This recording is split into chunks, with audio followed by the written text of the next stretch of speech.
Hey guys, so part 2 of the 5-year anniversary on Global Dokkan has begun officially. We have the announcement in the news right here. Some differences between JEP's second part and Global, but really not anything substantial, I would say. So the main sort of gameplay differences, well, not differences, but updates that we're getting, we'll get back to this in a second, are we're getting new stages added to the Zero Mortals plan, as well as the Saiyan Trio led by Fate, so that's good. So at the top, we'll start here. Special movie, which you guys should have seen at the beginning of this video, which is pretty cool. 5th anniversary special mission. So let's go ahead and take a look at what we can get there. Right here. Let's see. So I know there's a way you get extra tickets. So in my ticket video of how to get all the 55 tickets, you should be able to acquire an additional 7 tickets in this part, which would then leave you at 54. Now, you can only obtain 54 tickets in this part. So you're going to be left with 1 in part 3, which should be coming sometime within the next 2 weeks. So keep that in mind. You're still not going to be able to acquire all the tickets necessary in part 2. You need to wait till part 3. Okay, so here's the missions. You guys can read them if you want. Just scrolling down slowly so you guys can see them.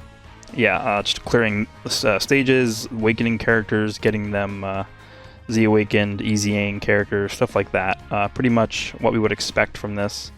And we got time-limited missions, just a bunch of stuff here, so way to get coins, a bunch of good stuff. So that's the missions. What else we got? The sales. So it looks like they're going to, I don't know if this is what they did on GP or not, I don't remember.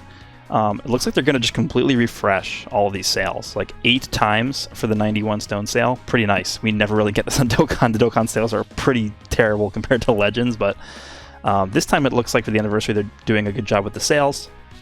So definitely make sure that if you're planning on summoning on the Legendary Summon banner, you want to pick these up. So that should start on July 26th, as it says right there, from I guess 7 p.m. Eastern Time. Or I guess it's going to be 8 p.m. Eastern Time because it's 1 hour off of what it should be. Next we have the Dragon Ball Hunt campaign. So I think that should be in the news down here. Yes, it is. Keep it a secret Dragon Ball Hunt campaign. So what this is basically similar to the Blue Fluid campaign in the first part. You basically work as a community to clear these conditions. So Dokkan awaken at least 550,000 characters, Extreme Z awaken 3 million characters, collect Zeni, use stamina, do training, defeat certain types of enemies, and then complete missions. And then according to which Dragon Ball corresponds to the mission you complete, you get the rewards here. Now look at all these orbs you're getting Kais, Hercule statues, keys, training items, awakening medals, support items, like all this good stuff. So this is literally just stuff you're getting for doing, basically just playing the game normally, right? You're not going to be doing anything different. People are going to doing all this stuff, with you at the same time. Players are just going to be doing like normal playthroughs of story events and easy areas, stuff like that. So very, very easy to get this stuff done without having to go through much, extra work on your end. So that's very good. We're going to get to this last, actually. I'm going to cover that Special Friend Summon last. We have Extreme Z areas for both the Kid Vegeta and Raditz unit, as well as the Kid Broly unit. I will be doing a showcase on both of those once I have them fully easy-aid. And they're both really good, so we're going to go over that in a second as well. We have Golden Weekend missions, so that's going to be available starting on the 24th. We'll maybe talk about that once it's available, just extra stones and, I guess, physical SR Kais to get. Then we have this top legendary summon. So I'm going to be doing a separate video covering whether or not I think you guys should even pay attention to this banner or not. But this is going to be a double LR featured banner. So 12 featured units, but 2 of those featured units are going to be brand new summonable LRs. You're going to have the Broly trio. So LR Broly, Chilai, and Lemo, as well as the LR Goku Black Rose unit. They will be featured on this banner starting on the 26th, which makes sense because it corresponds with the sales up here, also starting on the 26th. So that's that banner. Then we have the Kai banner, which is going to be up for the entirety, basically from the start of that Legendary Summon banner being up until the August 10th, which is when the anniversary is seemingly going to be ending at. So that's pretty much what we have here for part 2. Now, to go into more depth, I want to talk about this. So this is something that was not a part of JP's anniversary. This is something that Global, I think JP never got this, ever. This is something that Global only gets, I'm pretty sure. But this time they're doing something a little bit different. So they're giving us 2 new types of friend summons. So perform multi-summons for a chance to recruit characters such as the Elder Kais or Grand Kais, and basically it doesn't do a good job of explaining what the difference is between the two different friend summons, because if you take a look at the banners, let's go down to the banners here. Down here, there are two types of friend summons now. So there's the one which is the normal one, but they added like the Kais over here, which 2,000 friend points for a multi, and then we have this one, which is 20,000 points for a multi, and obviously that's 10 times more, but it doesn't tell you, which one, like, what's the difference here, because, like, it's the same. It doesn't give you any rates here. It's literally just listing all the characters, right? And that's it. So we go down here and look at the character list. There's not really much difference here. The only thing to know, right, from the character list itself is that every single character on here is awakened. And the way you can tell is because they have Extreme STR, Super AGL, like awakened units get like Extreme or Super added to their names. And the reason why that's actually a pretty big deal is if you have a lot of friend points saved up and you want to summon on this banner, awakened units sell for a lot more Zeni than unawakened units do. So if you're someone who wants more Zeni, if you're struggling for Zeni, summoning on this banner and getting all those awakened units are going to help you acquire more Zeni much faster. So that's why that's pretty cool for this banner. Now this banner, I assume the rates for both the Kais are a lot lower than the rates for the Kais on this banner. That's why 20,000, this one's 2,000. It doesn't even say that in the news, I don't think, unless I missed it. So what we're going to do is we're going to do a few multis on this banner. Why don't we just jump in right now? We'll see if we can get anything good. Now, obviously, this is going to be a small sample size, so you're not really going to be able to compare this directly, to the other banner, because we're only doing like 5 or whatever, however many summons we end up doing here. But I want to see if there's a tangible difference between what we pull on this banner and what we pull on the other banner when we do a few summons over there as well.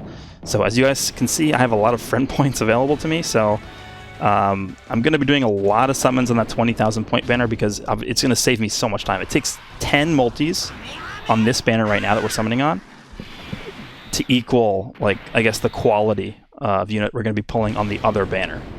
And it sort of does make sense too. You think about, the other banner is giving you guaranteed awakened units, and the reason for that is because on this banner, the last unit in the unit in the last slot here is always guaranteed to be awakened, and since it costs 10 times the amount of points, this slot is basically being allocated to the other 9 slots. That's why it's 10 times more points. That's my theory about why they did that.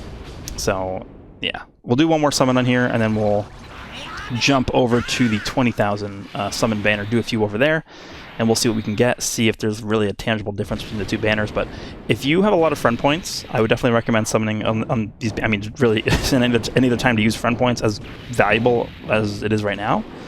I mean, literally just free Kais, right? So let's go over here and do a few summons, see if we can get anything good. Something I do want to mention as well is that typically when they do these campaigns for friend summons, they I don't know how often it's happened in the past, but I remember when they did this last time, they released the LR Saiyaman 1 and 2 unit like right afterwards. So, okay, there's a Sleepy Kai. What else? Anything else? Just a lot of statues and stuff. Okay. Yeah, so keep in mind that they might, like, during the next celebration or the one after that, they might end up releasing a new friend summon LR unit. So I would keep that in mind. Maybe don't use all of your friend points here. Maybe keep, a sizable amount so that you can at least get 5 copies of whatever that new unit is, or try to get 5 copies of whatever that new friend summon unit is. Because it would probably be pretty good at this point in the game. They're releasing a lot of really good free-to-play units. Like, if there's a Kai, there's an SR Kai. So, I mean, this is pretty good, right? I mean, obviously you have a lot of friend points to get through, but, I'm going to be sitting here for a while summoning. But, yeah. So my recommendation for you guys is to definitely make use of these banners. I would say definitely summon on this 20,000 point banner. It's going to net you more in the long run, I think. Just looking... God animation on this banner, okay. Just, based off of what we're getting here. But do those, and then definitely I would save, a decent amount of points just in case we end up getting another, friend summon LR here. So let's go ahead, and after that, I want to just show this quickly. So we got a bunch of awakened characters here.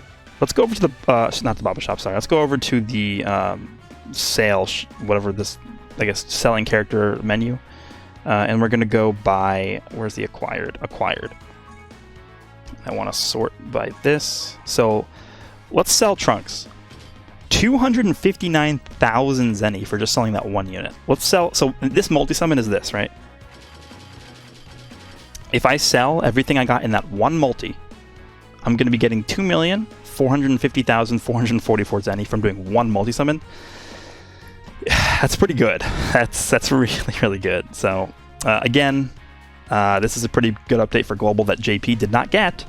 So yeah, that's pretty much all we have for part 2. I'll be coming back with videos on awakening Zamasu to the LR, Zamasu Goku. He'll be awakening to LR in this part 2, as well as showcases for the EZA Kid Broly, Kid Raditz, and the EZA for Kid Broly, and then Kid Raditz and Vegeta. And then also talking about, in a separate video, the discussion on if you guys should summon on the LR banner or not. So hope you guys enjoyed this video. See you all in the next one.